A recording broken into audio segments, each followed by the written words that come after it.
By the Montana Television Network. Montana This Morning continues on Montana's News Leader. As tensions on the Korean Peninsula grow, the U.S. weighs its response to yet another North Korean nuclear test. I'm Seth Lemon in New York with more coming up. And more Montana residents are forced to flee their homes as wildfires explode across the landscape. Coming up, the latest on the size of the most threatening fires and a new threat in Glacier National Park.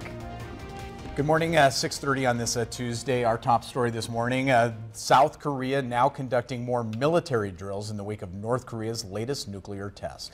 On Monday, the U.S. agreed to allow South Korea to beef up its missile system as the UN Security Council held its second emergency meeting about the North in a week. CBS's Seth Lemon has our latest. For a second day in a row, South Korea's military conducted live fire drills in a show of force against North Korea, this time using warships. On Monday, the UN Security Council held an emergency meeting on the North's weekend test of its most powerful nuclear device to date, a hydrogen bomb, according to Pyongyang. He is begging for war. War is never something the United States wants. We don't want it now. But our country's patience is not unlimited. The U.S. is drafting a proposal for new UN sanctions, which it will circulate this week, aiming for a vote Monday. The European Union says it's fully prepared to support tougher economic and diplomatic measures. They're playing with fire, and the flames could rapidly spread to the entire region and the whole world. The White House said it's not ruling out military options, a sentiment echoed by Russia Monday, one of North Korea's primary trade partners. Russia's deputy foreign minister said if this continues to happen at such an alarming tempo, then it is inescapable that at some point we will have to consider our own military response. The U.S. and South Korea have agreed to lift restrictions limiting how powerful South Korean missile warheads can be, enabling the South to strike with more force in the event of a military conflict. Seth Lemon for CBS News. South Korea, which has received approval from the White House to buy billions of dollars of U.S. weapons, says it plans to hold more naval drills throughout the week. Which means we'll have more updates from the Korean Peninsula this week as well. Right now, Matt, all eyes focused out in the Caribbean. It isn't because of great sailing weather out there right now. No, actually Irma upgraded to a Category 5 storm this past hour. It's amazing winds, like 175-mile-an-hour wind. Wow. Here's the current track. You see it moves just to the north of San Juan. It looks like it's going to dive down to the south. You see that cone of uncertainty. Could still make a turn to the north, so that's something that we'll watch. For us, air quality has been a major concern. Air quality numbers, at least for particulates in the air, better than it has been. Certainly we're sitting in the good category for Bozeman, moderate in Butte. Temperatures a little cool as we're starting the day. I don't expect our temperatures to make a big jump, but we still have some smoke in our skies, both east and west of the divide. We'll talk about what you can expect for the rest of the week coming up in just a few minutes. Thank you, Matt. Now 6:33, Montana is on fire this morning to get you caught up on some of those wildfires burning. In total, there's 44 active fires burning more than 800,000 acres. Many of those fires are concentrated in the northwest part of the state. Governor Bullock declared another fire disaster on September 1st and says that the state is in communication with FEMA about the possibility of added fire assistance. The reality is Montana is in a severe drought, and the conditions are ripe for continued severe fires throughout September.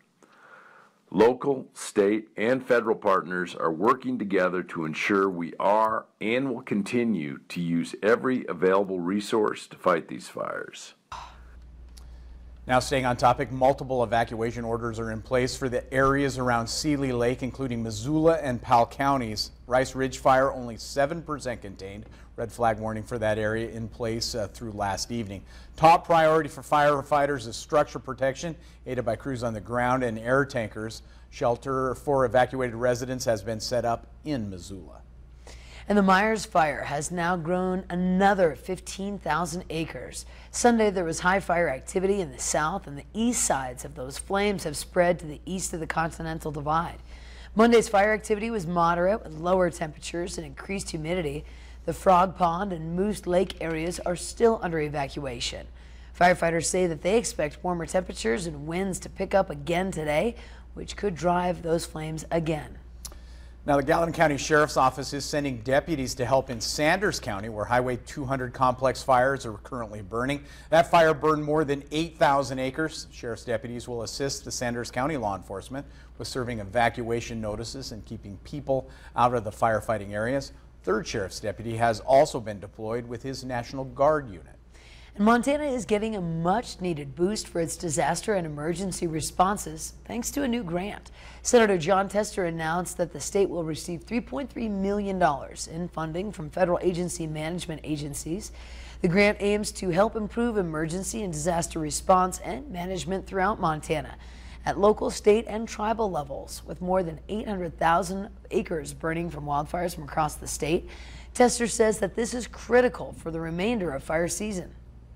It's about connecting up with the agencies and making sure that they're doing what they can do to get manpower and equipment to these fires. But I've got to tell you, with the fires that are going on in California and Washington and in Montana and Oregon, manpower is stretched thin and so is equipment. But they've done a good job with what they've had to work with. You know, when folks work together, you can get a lot more done. Now, Tester says he will continue to work towards getting more funding for the fire season as it lingers on.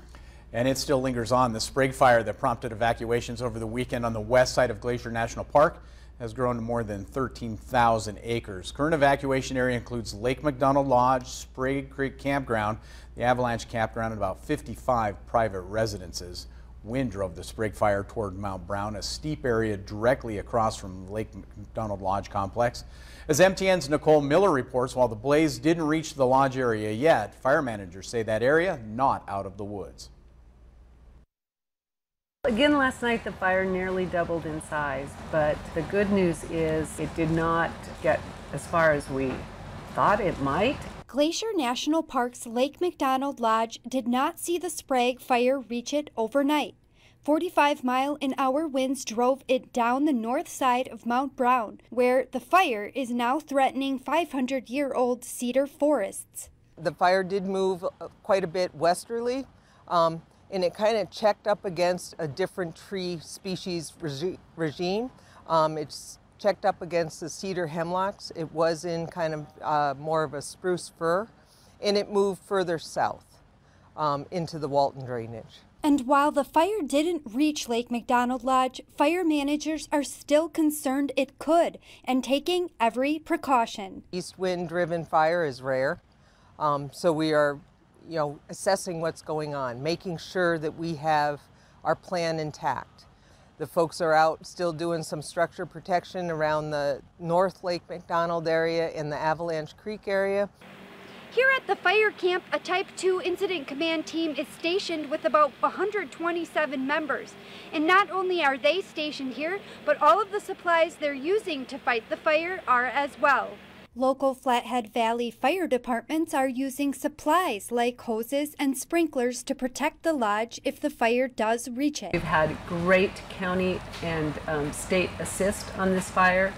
We have several local fire departments, structural departments out helping us in the Lake McDonald Lodge complex area, and that is making a huge difference. Reporting from Glacier National Park, Nicole Miller, MTN News. Now we're told local Flathead Valley fire departments are assisting in structural protection at the Lake McDonald Lodge.